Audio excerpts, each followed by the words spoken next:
Friends, I have a big announcement for Social Security. Lawmakers in Congress are now debating on new legislation that will affect monthly benefit check amounts. This could mean a benefit increase or benefit decrease. Economists have also released new details on what changes Social Security recipients can expect in just a few days. Friends, please make sure you watch until the end of this video, especially if you are a Social Security beneficiary. Also, to say thank you for watching my videos, I'm giving away 4 $75 Walmart gift cards every week. Friends, please make sure that you click and like several of my videos and then comment below the keyword of each video that you watch. The more videos that you leave a comment on with the keyword, the greater your chances of winning the giveaways. During the months of October, November, and December, I will be giving away surprise $200 gift cards to those of you that have been in this community for several months. Please, friends, do make sure that you do stay tuned for those videos. Soaring inflation is generally bad news for consumers, and that extends to seniors as well. Seniors may be more likely to get hurt by rising living costs because Social Security commonly does a poor job of keeping pace with inflation. Just take a look at this year's cost of living adjustment. Seniors on Social Security saw their benefit increase by 5.9% at the start of this year. But since then, the rate of inflation has well outpaced that increase. No matter what 2023 Social Security COLA amounts to, it is fair to say that it will become notably higher than the 5.9% boost that seniors received in 2022. At one point, experts were saying that seniors could see a COLA as high as 11% for next year. The House Ways and Means Committee is also going to consider a bill that would scrap provisions under current law that shrinks Social Security payouts for some beneficiaries with government pensions. The bill from Representative Rodney Davis would get rid of 2 provisions that aim to grant overly generous benefits for former public sector workers or their spouses who qualify for government pensions but may also be entitled to Social Security payments. The windfall elimination provision limited Social Security for 2 million individuals who qualified for benefits and had a separate pension as well. As it's currently written, Davis's bill would get rid of both restrictions for benefits payable after December 2021. Because it would lead Social Security to pay out more in benefits, it would also accelerate the timeline for when the program is expected to become insolvent by 1 year to the year 2034.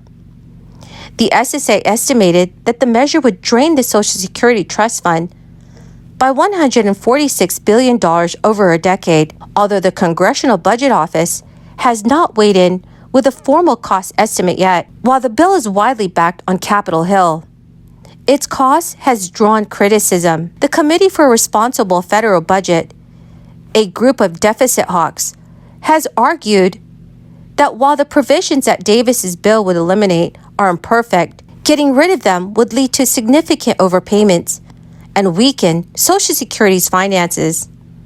The group also said striking the provisions would also disproportionately benefit higher income households. So friends, what are your thoughts on this? Please let me know your thoughts in the comment section below. Friends, the keyword for this video is Carter Lake.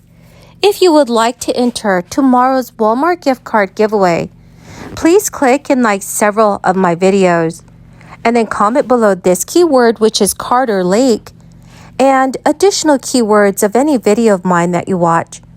And friends, please make sure that you're also subscribed to my channel. Senate Republicans introduced a bill that would roll back the prescription pricing reforms included in the Sweeping Inflation Reduction Act, including the measures allowing Medicare to negotiate prescription prices and capping annual prescription expenses for millions of seniors. Republican Senators James Lankford, Mike Lee, Cynthia Lummis, and Marco Rubio all have introduced the Protecting Prescription Innovation Act, saying they wanted to pull back government authority over the prices of prescriptions covered by Medicare.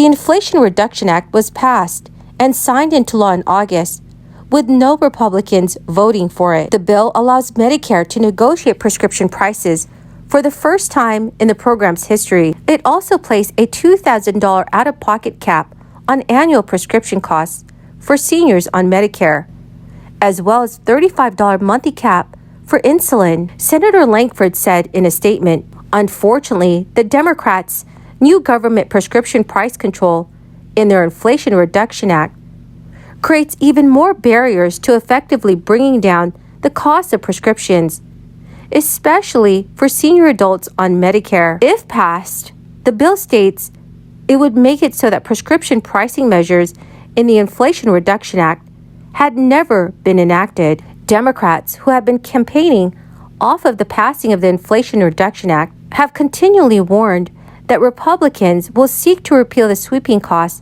reduction package if they take back control of Congress. President Biden echoed these warnings earlier this week. He stated, "They are saying they're going to repeal the Inflation Reduction Act if they gain control of Congress. This means the power we just gave Medicare to negotiate prescription prices goes away." Well, my marvelous and amazing friends, that is the end of my daily stimulus update video for today. Thank you once again for joining me here every time I post a video. When the last guy was president, he increased the debt by $2 trillion in tax cuts. Not a penny of it paid for, okay? Well, guess what we did? We've reduced the deficit. The Inflation Reduction Act lowers the deficit by $300 billion over the next 10 years. And that's on top of the $350 billion I reduced the deficit last year and the $1.5 trillion reducing it this year.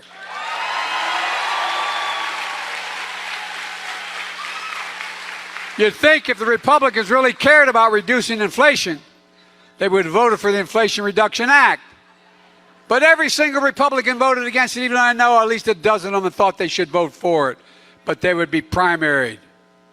Every single Republican in the House, every single Republican in the Senate, every single one, hear this, America, every single Republican voted against lower prescription drug prices, against lower health care costs, against tackling the climate crisis, against lower energy costs, against creating good paying jobs, against the fair taxes, every single one.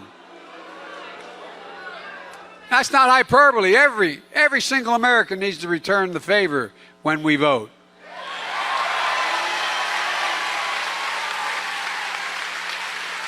And thanks to our historic deficit reduction, we can afford to cancel $10,000 in student debt and $20,000 if you're on a Pell Grant for tens of millions of Americans making under $125. This is a game changer. We came out of this pandemic, and when we did, we faced the problems that nations around the world were facing. Literally, could we deal with inflation? Demand was pent up, and it overwhelmed the services and goods that were available, and inflation started to rise. It took its toll, still does, on American families. But to ignore what we've been able to do is to really turn our backs on reality. What about that rescue plan, the American Rescue Plan? I remember it, and I remember there wasn't a single Republican voting for it. Almost 20% of the American Rescue Plan went to state and local governments to deal with issues like crime, to make safer streets and safer neighborhoods for Americans across the board. That's the kind of money well spent. And yet the Republicans wouldn't give us a single vote, and you heard the senator from Kentucky deriding it at this moment as a waste of billions of dollars. It's money well spent, and I found out personally, firsthand, when I went back in my state over the August recess. I didn't just confine myself to the blue areas of the state, and there are big ones and big part of our state, and I'm happy to visit there. I went to some of the redder sections of our state, the areas that voted for Donald Trump in the last election over Joe Biden. I don't do particularly well there either, but I wanted to visit with them, and I felt that there were things I needed to learn about what families and communities were facing. I went to Herrin, Illinois, the southern part of our state, where my family has its roots. And I went to the Southern Illinois Healthcare, which is a major healthcare consortiums serving most of downstate Illinois, rural small-town America, struggling with providing professional medical care, but doing a fine job. We have something called congressionally directed spending now, used to be known as earmarks. I'm unapologetic about it. I believe that if you make a public disclosure of these earmarks, to justify them, taxpayers understand this is federal money being brought home from Washington to their states and communities where it's needed. So I went to Herrin, Illinois, where we were able to announce an earmark of $1 million, which is going to provide for about half the cost of a new physical rehab facility. Critically important. I met some interesting people there.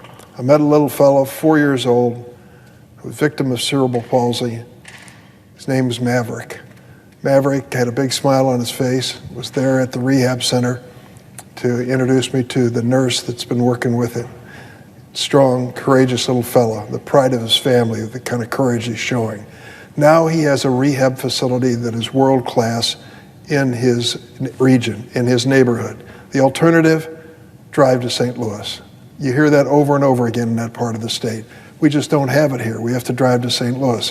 When it comes to rehab services for Maverick, kids like him and adults as well, they now have a fighting chance to get something local. And let me add, another fellow was there with the name of Riley Baird.